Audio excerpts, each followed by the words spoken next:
Hello, I'm Annie Warmke, And I'm Carrie Starr. Thanks for and joining us today. yes, and we're the Buffalo Gals, and we're glad you're here. We're going to talk about marketing, the key to making a living. And then there's, of course, hard work, a bit of luck, products. So it's a win-win, but we have to know how to do it. And we're going to talk about how to do it in a frugal kind of way, aren't we, Carrie? Yes. So today you're going to learn some of the basics for promoting products and services so you can create your own ways to boost sales and get your brand to the people and businesses that need what you produce. The modern work world can be overwhelming, whether you're an urban grower or a rural one. So we ask you to bring your ideas, and hopefully you'll go back to your work in your home with confidence in your strategy, or you'll come up with a blank slate and we'll work on helping you get started. So grab a piece of paper and a pencil or a pen, and because we're going to ask you to write some things down, and we're going to talk a little bit about logos, social media, podcasts, and more. So there we are, Carrie and Annie. Carrie Starr, Cherokee Valley Bison Ranch. And poor little Annie Warmke looking like she's freezing to death from Blue Rock Station.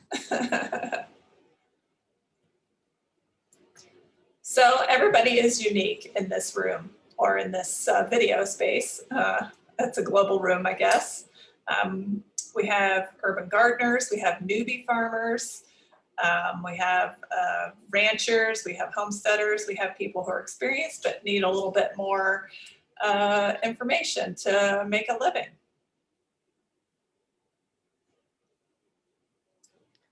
So one of the things we want to do in this webinar and in all the things we do is to help instill some confidence. We all need that from day to day, even those of us that are normally confident. So we're going to discuss some marketing basics to get started. So the first thing most is we want to be noticed. And if we don't want to be noticed, well, then we're not trying to sell something. So we want people to remember our brand. So look at this particular logo, and I'm not sure how I feel about this logo. It could be a good logo. It could be not a good logo, but it does grab your attention and it does get you noticed. So you want to grow your brand by linking some kind of memorable phrases or images or positive brand benefits. So like General Electric had an ad, their line was "bring good things to light." And people remembered that. So that's what you want. You want to be able to express in that logo exactly who you are. Yes. So here is a frugal marketing tip. You can offer to speak at local clubs like Rotary, Mothers Club, Kiwanis. They get tired of hearing the same old all the time, and so they're looking for something new and interesting to talk about at their meetings. So, and it's free. It doesn't cost you a thing except a little bit of time. And the best thing is you can bring a cooler full of eggs or meat or whatever you have to sell, vegetables, and say, hey, meet me out back if they're inspired to want to buy that day. But we've done this and gotten lots of attention and follow-up customers from that experience. And you can find the information on these clubs through your local Chamber of Commerce or visitors. They will definitely have a list and they could email it to you. Or maybe they even have it online with a contact person who's the president, so you can easily find these people. So you want to make your first impression count. You've got a couple of seconds through whatever marketing you're doing, and it's really important to know what you want to convey in that first impression, because once that goes, if you haven't caught their attention, then they're going to move on to something else. So it's good to invest a few dollars in professionally printed cards, business cards, and whatever you're going to have printed, to not just do it on the computer and on your printer, because it doesn't look good. It doesn't look professional, and we are trying for that. So The other thing, Carrie, maybe you could share what you just did with the scanning code. Yeah, so now you can make a free QR code for your business. There's a website and you can just Google free QR code. And so you can create a little QR code that people can scan with their smartphone. Everybody's got a smartphone now.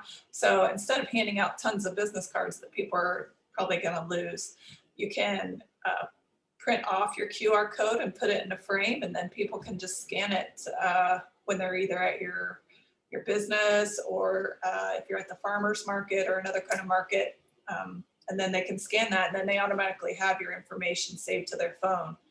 So it doesn't get lost.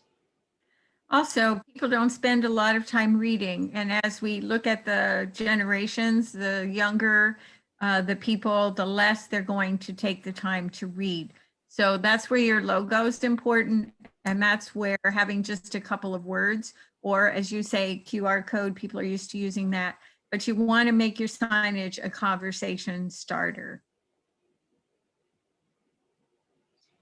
So we like to use Vistaprint. It's pretty low cost and professional looking materials that we get from them.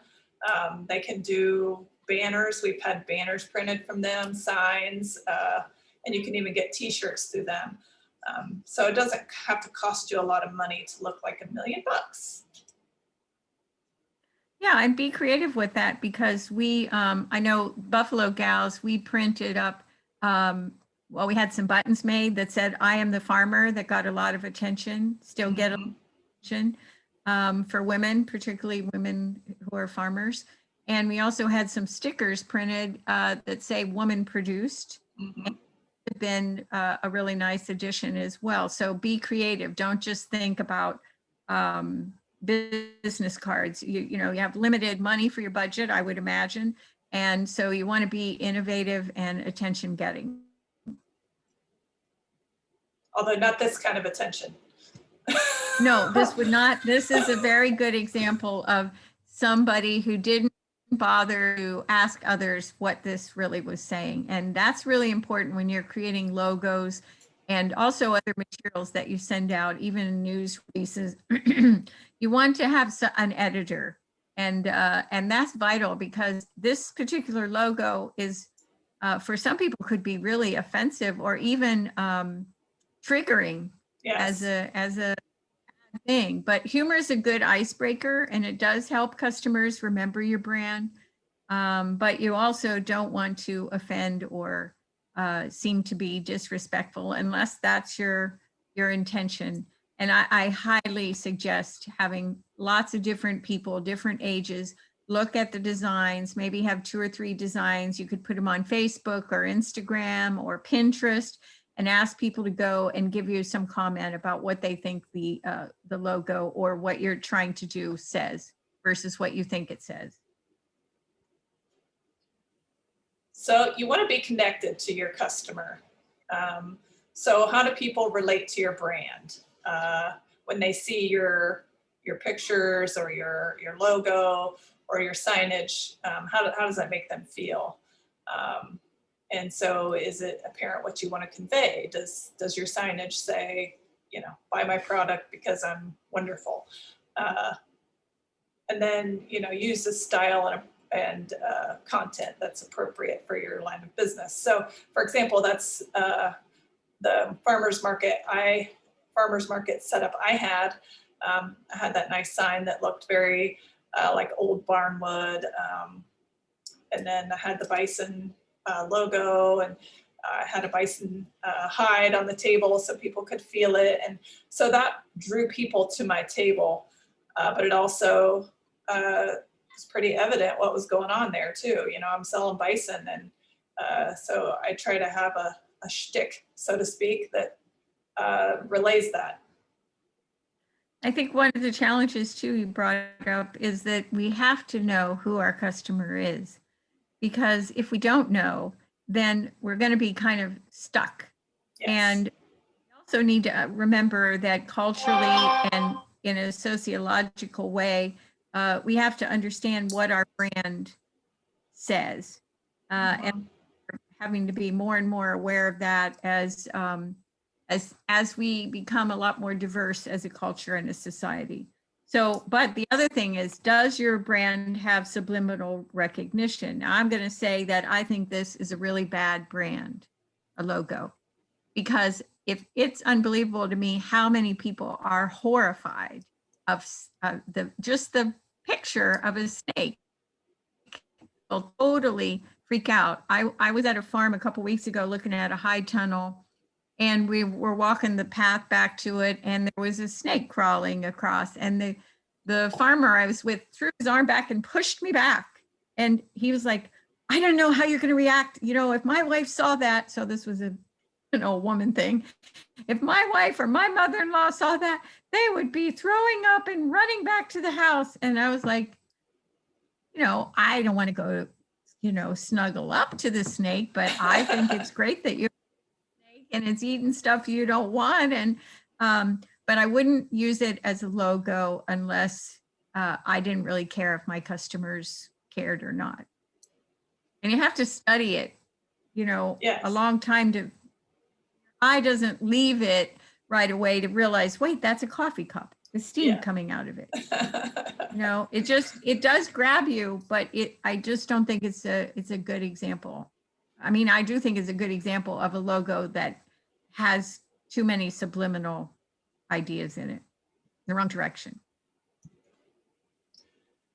So another frugal marketing tip is you can utilize students for logo design.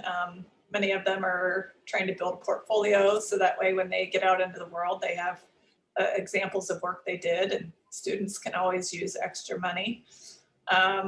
Or there's a new, I don't know how new it is, but new to me, I just discovered it this year.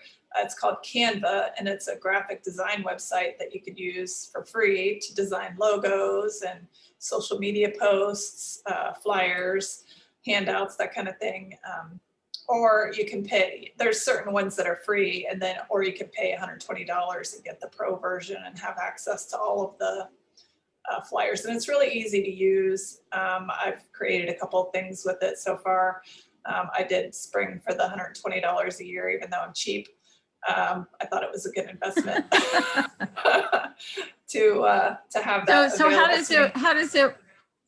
how does it work? Is it just templates that you fill in? Yeah, so it has templates, it has pictures that you can use, or you can upload your own pictures. I created our Buffalo Gals Voices logo with this Canva. But yeah, it looks really professional. You can create social media posts. So you just click on the top, and it's pretty easy to use. And if you want to make an Instagram post, you click that, and it has all these templates you can use. And yeah, it's really really a nice tool that's not super expensive or difficult. That's that's the big challenge, I think, in a lot of this for many people, is that they're just to learn to accessing a lot of these things. And the worse the learning curve or the more complicated, then it becomes something of, I don't think I can do that. And one point is that, we're accountants, we're not accountants, but we are forced to do accounting. We're not lawyers, but we're forced to know the law. And we're not graphic artists, but we're forced to know some of it. But if you're in over your head, don't try to make something that you're not going to be proud of. Get some help.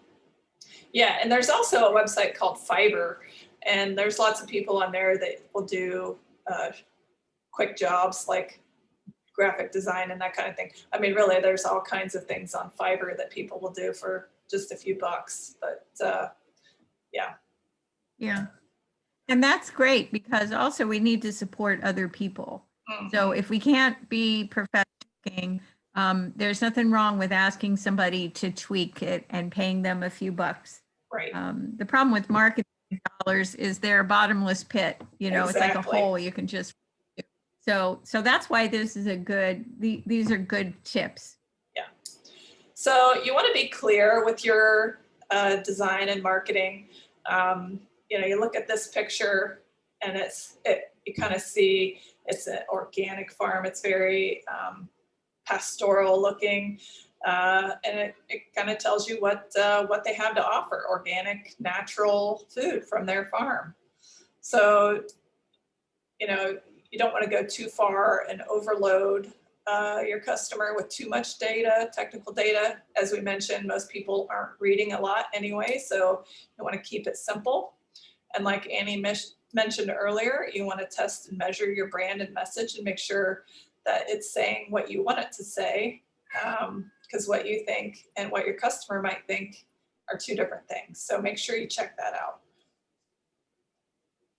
I love this example though, because honestly, it draws you in. It gives you this image of what everybody would love to think a farm is. And they've done a good job, but they had somebody help them do that. Yes, for sure. Example, they probably put something on a paper and then they gave it to the right person and they ended up with a logo that is just prize winning as far as I'm concerned. So focus your design. That's sort of what I'm talking about. Clear design doesn't drown out your message with too many words or unrelated imaging. And so that last logo is a good example of that. Boy, it's got like it's got 2 words on it. And then the date 1935. Oh yeah. Oh, EST for established 1935. And that logo just, wow. It's just, it could get an award for what we're talking about. It's just so good. And we have other examples. So don't be scared of white space. And that logo is a good example of that. It can work to draw attention. And so what happens in that logo that's so good is all that white space forces your eye to focus on what they want you to see right away. And you can read the whole thing as you know, it's just sort of boom, you're there. So I don't think we can all be that fortunate with our logos, but it's good. It's definitely a good one. And then frugal marketing tip. So we did this when we first were in business as Blue Rock Station. We wanted to figure out what other people were doing in the area that might draw people. So for example, if we wanted people to come to a workshop or be here on tour, what else could they do when they were here? And that's an agritourism tip, because a lot of people won't just go. Lots of people don't want to leave the urban area. So they don't want to just go to one place. You know, they want to pack that day full or that weekend full. And so I went around and I found, I identified 75 businesses that were right within 10 minutes of our farm, which who would have known? Wow. And we identified, there was a blacksmith that was really cool. He had built this shop out of old barnwood, and he was willing to have people stop and pay, you know, $5 to watch him make something. And anyway, so we identified, I think 6 or 7 tourism destinations, and we made a map. It was just a little hand-drawn map. It was really cute, just black lines on white paper. And then we invited the clerks at the local grocery store to come for a workshop on cottage gardening. And we did this because we understood from asking that a lot of people were stopping there and asking, where's Blue Rock Station? And they didn't know. So once they came and had lunch with us and had the cottage gardening workshop, and then they were given the maps to keep at the register. And thank goodness the owner was willing to do that. And they became our ambassadors. And that little map just would appear everywhere. And I will say that I went to the tourism meeting one time for the businesses that are in tourism here. And I showed the little map. And of course, our end of the county is considered, you know, the ghetto. They don't want to think about us. We're the farmers. And so the tourism director was there, and she looks at the map and she takes this red pen and she makes a big X way up in the top where there was nothing. And she wrote Visitors Bureau. And she wanted me to put that on the map. Well, it didn't fit. You know, the map was like, it just didn't fit. So anyhow, she got so mad at me when she saw the map again. She called up and where's the tourism office? It's like, well, it's not on there. So Oh, well, I guess she anyway, should sponsor I a got map then. that. But yeah, she should have paid for the map. That's right. I didn't think of that, Carrie. I should have just said that. Hey, you want to pay for the map? Then you can put your tourism office on That's there. right. It would. So So you also want to be sure of yourself in your marketing, make your brand benefit clear and obvious. So this is a friend of ours logo from their farm. You can look at that and see exactly what they're all about. They grow delicious vegetables. Their last name is Bird. And so they've incorporated that, use that cute little bird on their logo. Says farm fresh, so you know that they're growing these delicious farm fresh vegetables, and you can see that from their logo. It's pretty simple and a lot of white space, and very direct.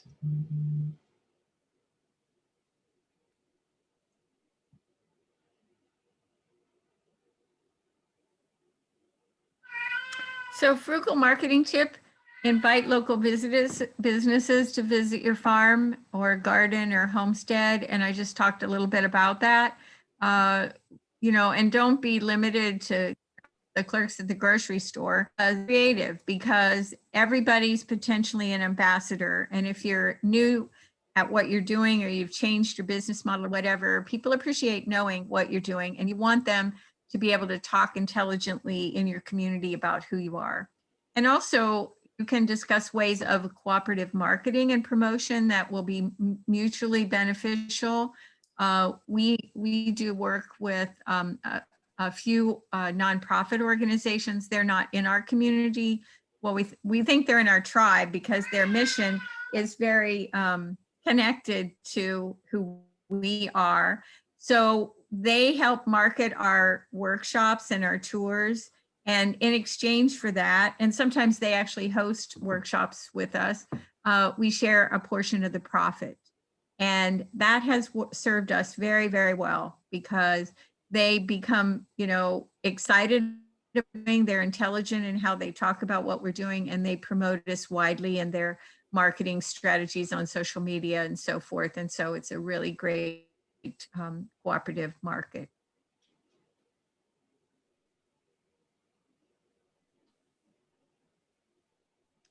And be consistent. That's one of the challenges that I think we have, particularly in small business, is we do something for a while and how we market, and then we kind of give up too soon. So it's good to be consistent. Also consistent with your colors, your logo.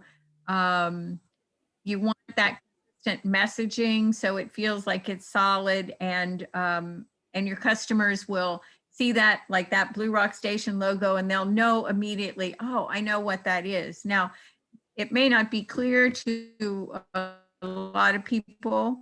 And sometimes I look at that and I think, well, we did good at the beginning, but what is it now? Well, it has, as well as we've transitioned from our very beginning, which basically was doing a lot of alternative building workshops and food workshops, to doing a lot more consulting and online classes. And especially with COVID, we've had to change our model quite a lot in order to stay in business. So, but consistently, we have this logo that says Blue Rock Station. It's served us well. People know what it is, and they know it represents something that's to do with sustainability. And so it's given a leeway to make the transition to online. So also, does your website look like it belongs to your business card? Because if it doesn't, or it's too wordy or too busy, again, the eye is not going to stay with it. You've got 5 seconds or less to capture that and to draw them in further to your website or into your webinar or whatever you're doing. And does your literature convey the same messages as your banners and your signages? You want to see that consistency through everything, because it adds to how the person will remember you. If it's consistently being put in your face somewhere, like a little Blue Rock Station is very nice in the corner in a very small logo, it also translates well into a big logo. And if you don't have that ability to make that transition from teeny tiny as a logo to big, the logo doesn't work. Right.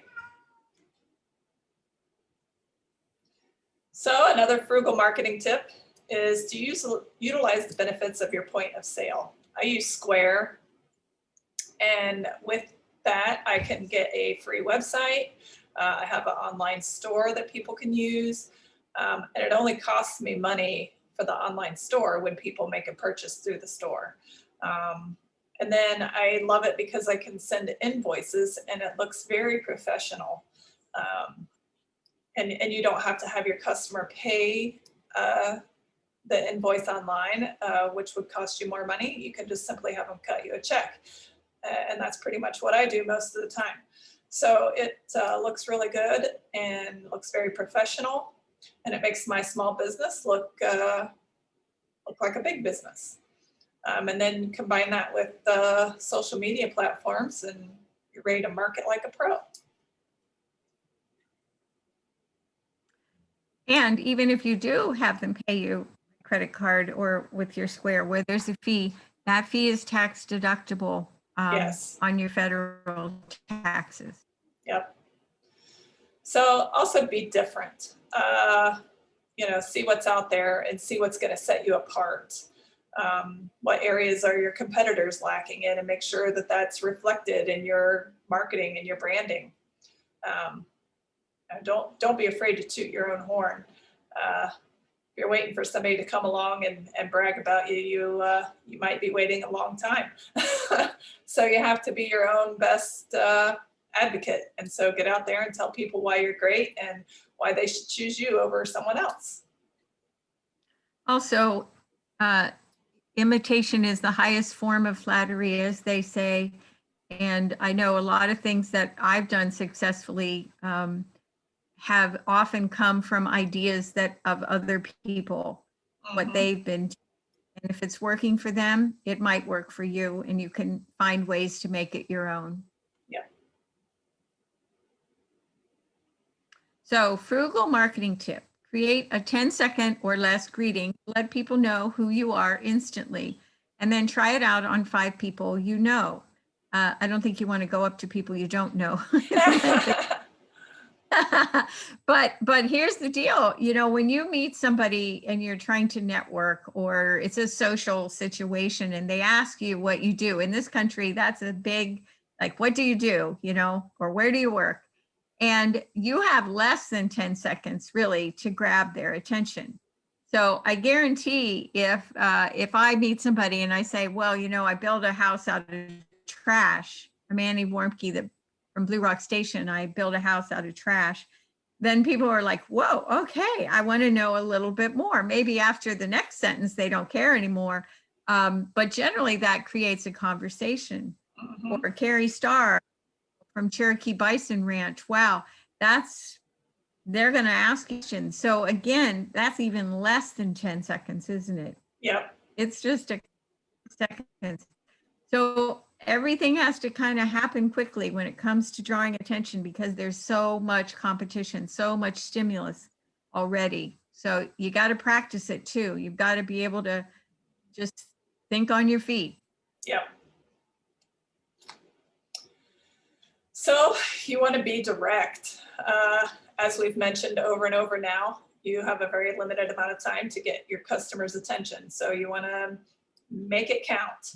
So I love this logo. It's our friend Maria's logo, and it's so colorful and it really grabs your eyes, and it kind of tells the story. She's got a beautiful farmstead and she raises chickens. So give your customer an invitation to connect and interact with you by having a great logo. And I think this is pretty obvious what's going on at Everyday Acres. She has goats and other things too, but this is going to create a nice segue to connect with her business, and then you can find out more about it. But I think having a great logo like this is really important.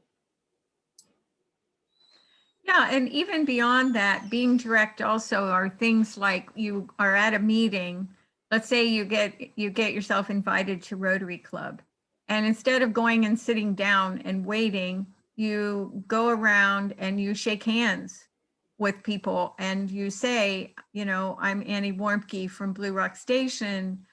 Thanks for coming today, or something like that, where you're really directly connecting with people in a very real way, and super organic way. You know, it's just about the simplest way to market is just by saying, hey, I'm a nice person and I'm personable. And Mhm. if Yeah, it's really hard to be a direct marketer if you want to go hide in the corner and not talk to anybody. In that case, you should just hire somebody to do your marketing. yeah.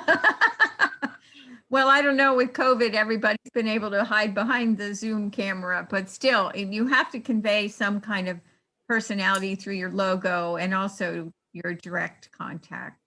So, frugal marketing tip. So, think about this and maybe write down some ideas, but what are your favorite frugal marketing tips?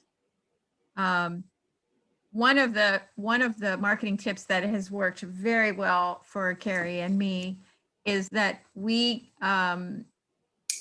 pre-schedule our posts on social media. So we divvy up we go the beginning of the month, a lot of topics that we got on a list that we can share on Facebook and Instagram. And we have lots of photos. And if we lack a photo of something, we stick in a buffalo gal, an antique picture of a buffalo gal. So we have a system. And then we decide, Carrie decides which topic she's going to talk about, write about, as a very short little blog on Facebook, and I decide which one. So, and then we alternate. So some weeks I do Tuesday and Thursday. She does Monday, Wednesday, Friday. Some weeks the next week I do Monday, Wednesday, Friday. She does Tuesday, Thursday. And then we can set all that up. So it just automatically is in the queue, and Facebook publishes it to Instagram and Facebook for us. And it's all out of the way, so we can spend a little bit of time, you know, one day getting all the marketing for that week set. Yep. It works like a charm. Yeah. So next, we're going to assess your existing marketing skills. So we're going to go over some things, kind of like a little self-test. Okay, self-test it is. Let's see. Write down all the products that you currently produce or plan to produce in the future. And this is really important. So Carrie and I both do mentoring and consulting. And one of the things that I found is that a lot of people are not aware of all of the resources that they have. They're not even aware of all the products that they can access. So for example, in agritourism, maybe you have a bed and breakfast or have an Airbnb, and I'm seeing that more and more, and people love coming to the farm and staying there. But then you have all these value added products that you could add. So you could have an evening with some music and wine for sunset, for the summer solstice. You could, and you charge extra for that. You could have an afternoon of you know, picking fruit and making homemade ice cream with it. So there's all kinds of value added products that you can put into your list and think about that maybe you haven't thought of as ways to up that income on your on the housing you may have to rent out to people. And so as you're thinking about the products that you currently produce or are planning to produce, which ones make money? Which ones don't? And do you know how to measure it? I come across so many people who have no idea how much money it costs them to produce what they're producing. And so they have no idea if they're making any money or not. And so this is where the record keeping comes into play. I'm a huge advocate for tracking everything. And that, again, the point of sale that I use that to record all of my transactions, cash or credit card. And then at the end of the day, I can look at the stats, the reports, and tell me how much money I made that day. I can look back at the month and see how much I made that month. And then because I'm also keeping records of all of my expenses, I can put that together and know whether or not I'm making money on that current product. And then you can go one step further and figure out some kind of a budget that survives the next year, so that you understand, you know, what are the true costs of doing business, because that is the challenge, Yes. the big challenge. And if you're planning to get a loan or apply for grants or things like that, you have to have this information. Well, if you want to stay in business, you Yes, better have that yes, information. yes. So do you currently have a marketing mentor? And this is something to really think about, because all of us have, you know, a lot of skill sets. Those of us that particularly the people, the women that Carrie and I've worked with for mentoring and consulting, they're savvy, but at the same time, there's so much to learn, and there's always the changing of, you know, how marketing works and what is working and what isn't working. So have somebody that knows more than you do. And that might not be a human, it might be a website. There's a marketing newsletter I get every morning that gives analysis of, you know, Facebook and Instagram and TikTok and Pinterest and all that, and tells about some new thing they're rolling out. And occasionally they have some webinars that you can attend for free, and it's really helpful. Mhm. So and so it's not just about a human, it's about finding some things that generally give you up-to-date information. So if Facebook is suddenly going to create newsletter format, which they just did, you know, maybe you want to check into that, but you won't know about it if you don't have some professional newsletter information. So Right. also, are you a member of a farm organization? And how do you utilize that as a mentoring situation? There are bound to be untapped people in that organization. They're bound to have somebody who does marketing. So if you belong to the National Farmers Union or the State Organic Farm Association, they have marketing people. Mhm. And then also consider the use of YouTube and podcasts and blogs to fill and supplement your role, so that you're constantly having a way to create content, because people are like a bottomless pit. They want content. And if that content has a picture of a baby, a picture of an animal, particularly a baby animal, or nudity, people are going to really connect with it. And, you know, and you can make YouTube videos for 10 seconds. You know, we had a successful little series called Take a Minute to Save the Planet. And we got a lot of feedback where we had a 1-minute video, which is not easy to do, teaching how to do something. Yep. And we didn't speed it up. We weren't trying to be, you know, saying this is how you do it. Be creative and have other people in your life who would like to do YouTube videos as well. So you can use your phone. It's got a great camera on it, and you can make a video really quickly. Yeah. And you know, you shoot the video and then I shoot the video. Yeah. And you can also watch other YouTubers and listen to podcasts and read blogs and whatnot to supplement your as a mentor as well. I like to watch other people doing things on YouTube and listen to podcasts. Although they say I'm old because I like to listen to podcasts. I guess that's an older person's thing, but I love podcasts. Really, we have a lot of former interns that love podcasts. In fact, they've been great advisors to us about ours.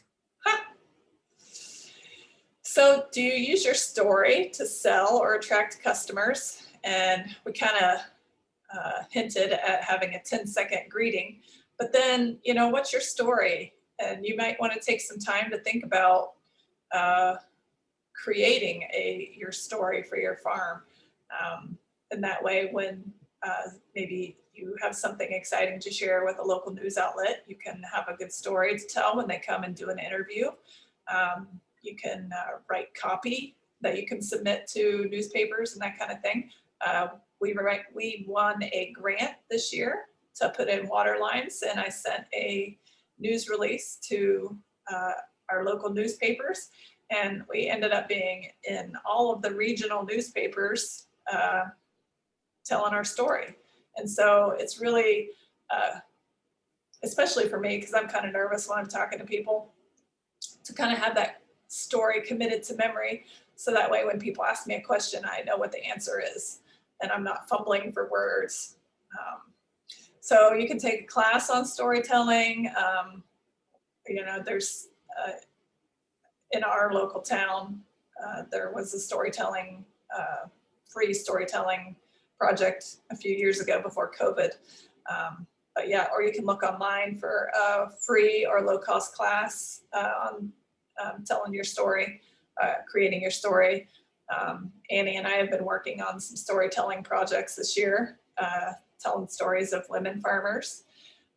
So yeah, just having a good story to tell can help bring in customers. The other thing is, if words, and certainly lots of young people don't really want to read that many words.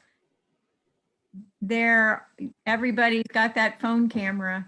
Mm-hmm. And so different times of the year, different events that are happening, take lots of photos. And then you can tell a story, a really effective story with photos and a few words. So there's not just one way to do this, but it's important to have that information on your website, somehow on your YouTube channel, whatever it is that you're doing. You really need to tell your story. People want to read that story or hear that story. So who is your customer? We brought this up before. Where do they live? How are you reaching them? How can you improve your reach with them? That connection, that partnership. And do you have a gauge for measuring your effectiveness? So one of the great things about Facebook is that you can get an analytic evaluation. So you can see how many people did interact with those posts that you made or that video that you made. And it gives you an idea of what people are interested in that are on your news feed. And that can be a really good indicator in other ways of where you're going. But also, like we have a newsletter that's very wordy, and we just send it out sporadically to tell a couple of little stories and then acts we have. But it's amazing what people do. They write back. It's just amazing. Yeah. And I can't believe we made it all the way to the end. I'm like, wow.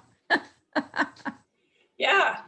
So another reason to consider who is your customer is if you're considering going to a farmer's market.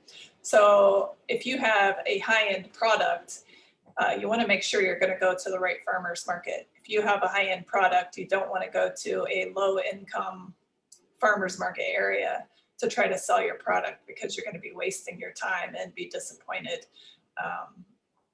We had attended a farmer's market in a little town nearby us, and everyone there were farmers, and they were not interested in paying bison prices. So we learned that lesson pretty quick. So you need to know where your customer lives, and that's where you want to go if you're going to invest time and go into a farmer's market.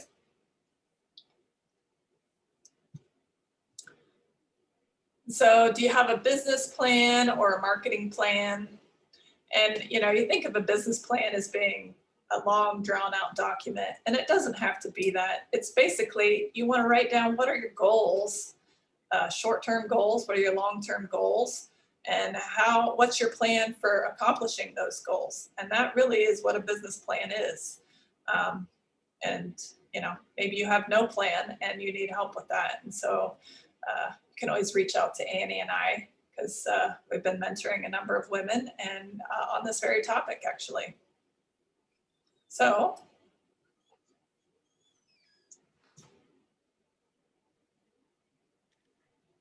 this is the big deal for rural America. Do you have access to high-speed internet? So if you have great access, we're jealous. Slow and spotty access, that's going to impact everything you do. It's really a tough one. And if you have poor access, then what's your solution to staying connected? So one of the things that we have done recently, Carrie and I've done, is we've used a local business work site. So we could go there to record the stories that we're telling of farm women in a quiet setting. And we paid a few dollars to use the space. And that was really helpful. I know some people go to the parking lot of the library that has free Wi-Fi, or maybe they end up going to a local community college where they have little rooms where you can work, and we've done that as well. But the idea is we have to keep moving around. I mean, even today, as we're recording, I periodically get a little thing that says you are unstable. It's like, oh, gee, thanks.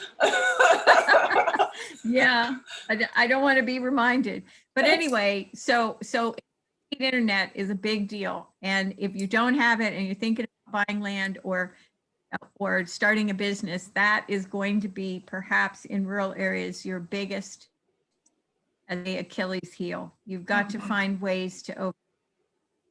It's really awful. Yes. And it costs you money. It does. So you're paying for crappy internet signal, and then you have to pay to go somewhere else, whether it be a co-working space, or even if you go sit at a coffee shop, you're still going to have to buy coffee or they'll kick you out. So. But even more than that is costing you, because you have to work twice or three times as hard to figure out, how are you going to download a video or upload a video? Mm-hmm. We do pod. And so we now have, after paying, I think we're up to $400 a month now. Wow. With 4 hotspots. And because, for example, we do podcasts and we have to upload those. Mm-hmm. We have a national syndicate that has to be uploaded into that system in order to get out there. And, who wants to get up on Sunday morning and go out to the parking lot of the library, which is 8 miles away, and sit there on a cold, snowy morning to upload the podcast? Yeah. It's ridiculous. It's not a luxury to have internet. It is a business necessity. Yeah. So what marketing tools are you currently using? They say Facebook is for an older audience, and that Instagram is for a younger audience. Twitter, that's very short little marketing blurbs. And I don't have TikTok on here, but that seems to be the up and coming way. It's like short little videos. So people don't even have to read, really. Pinterest, I use Pinterest personally and share lots of recipes for our product. So people can click on our Pinterest page and have lots of inspiration what to do with the products that they're buying for us. You want to have a good hashtag for your business. So, sometimes I'll mix it up and use different hashtags, but like I always have the hashtag Cherokee Valley Bison Ranch, and I usually use the hashtag Wild, Woolly, and Horny, which is a little bit ornery, but it does grab people's attention, and I'm a little bit ornery myself, so that tells my story a little bit. You can create a check-in for your business. So when people come to buy products at your farm, you can have them check in so that it shows they were there. And make sure you take advantage of a free Google listing. It's pretty easy to get. And that's a great way to direct people to you. So if you're not using these marketing tools, you probably should. And like we talked about earlier, you can use the Business Suite on Facebook to pre-schedule posts. So we wear lots of hats as farmers who are direct marketing our products. And so we have to take advantage of every time saver that we can. So, you know, in the morning when you're sitting there drinking coffee, waking up, you can schedule your Facebook posts for the day. Yeah. So then there's your website, which should look really clean and uncluttered. And I think periodically needs to be updated a bit. And it should have everything anybody would ever want to know about you on that website. Blogs, you know, those are a bit time consuming, but you could write something for Facebook, and then you're going to have a picture, so it ends up on Instagram, and that can all happen at the same time when you post the Facebook post. But you could then bring that over and put that in a blog under like WordPress or something like that. Of course, your logo, your business cards, a newsletter. Our newsletter has been pretty successful in terms of people actually reading it, and we do, you know that it brings us business. And we have a service we use for the newsletter. It's not like constant, one of those very expensive, but it's a really great little company. They're out of France, and so we can have now in our newsletter, which are always great to have photos. As I pointed out before, people love when I got a new livestock guardian dog and I posted pictures. People are always writing after we send the newsletter, could we see more about, Norman and how's he doing, and things like that. So that's a great way to engage with people.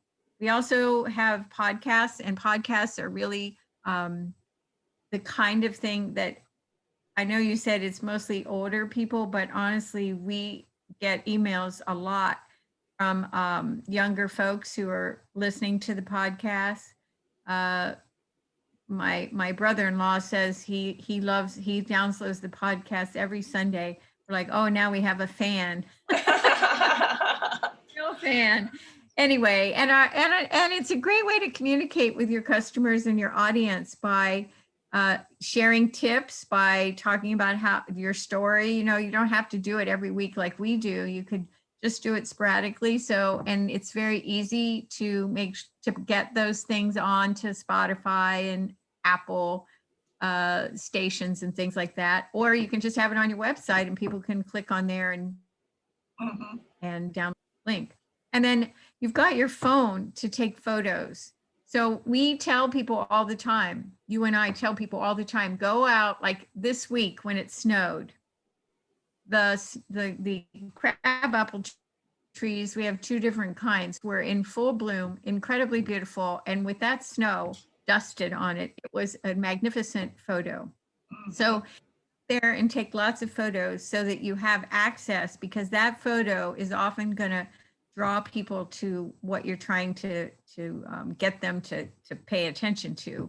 And it also is a pleasurable activity. Yes. Seems to like to take pictures. So have fun with it, but do it. Don't just think about it.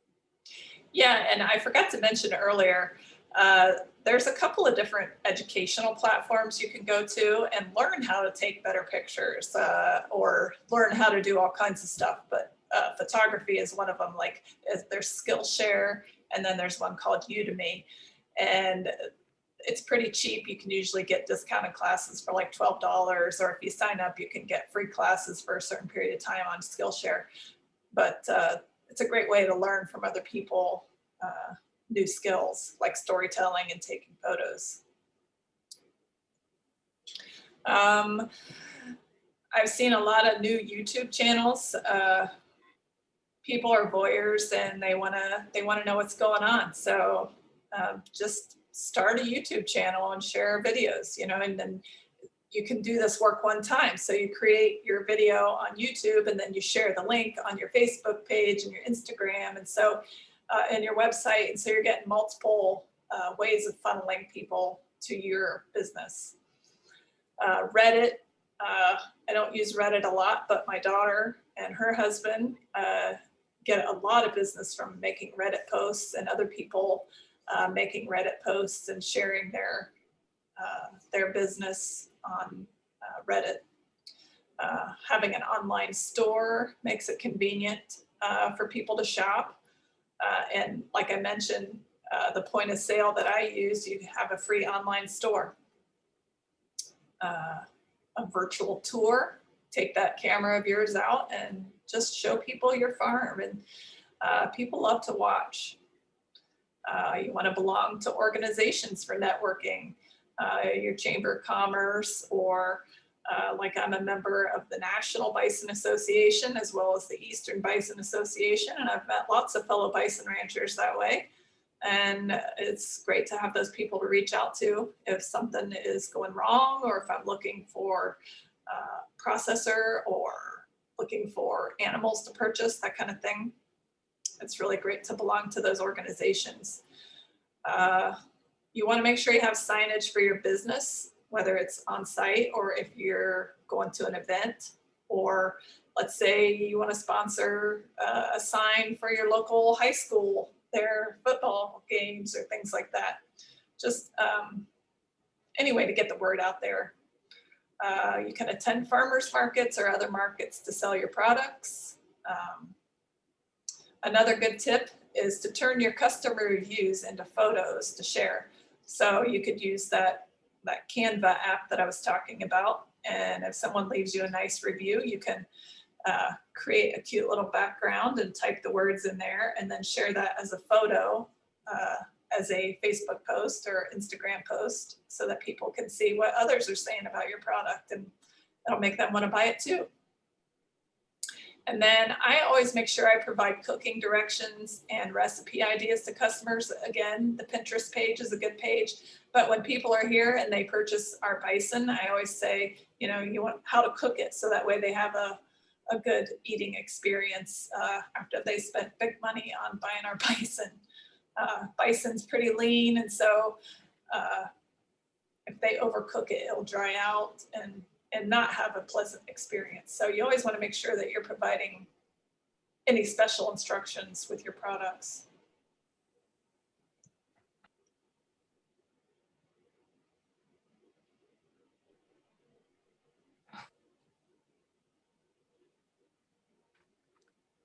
We're gonna, my net is all messed up. Can you hear me? No. So I'll take over for Annie here. Participate in community events, donate to auctions. People contact us all the time wanting to know if we can donate something to an auction. Again, cooperative marketing with other businesses, like Annie mentioned before. When you go out in public, you know, spend a little bit of money and get a jacket with your logo on it, or a t-shirt with your logo on it, and then that's another good way to spark conversation. Again, the 30-second or 10-second talk about your business and products to grab your customers' attention. The news releases and materials that we talked about earlier. Do you utilize search engine optimization? And that sounds like a big task, but basically check out your analytics and see who's coming to your website and how often, and optimize that to where you're the #1 farm or business that pops up when someone searches for your thing.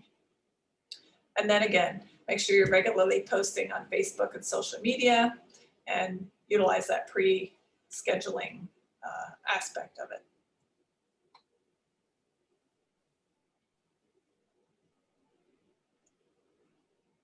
And then what unique marketing methods are you using that's working for your business?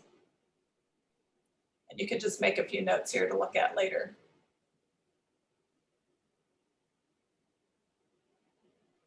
So thanks for joining us today. We hope you've learned a few new tips and tricks and hacks for helping you make a living doing what you love. And if you want a copy of the assessment, or you want to learn more about our other business and marketing webinars and materials, you can check us out at bluerockstation.com and click on the Buffalo Gals tab, or feel free to give Annie or I a call. and we'd be happy to help you out. Yay, I'm back on. Okay. Yeah. Unstable, it said. Anyway, Yes. that's great. We hope people will get in touch.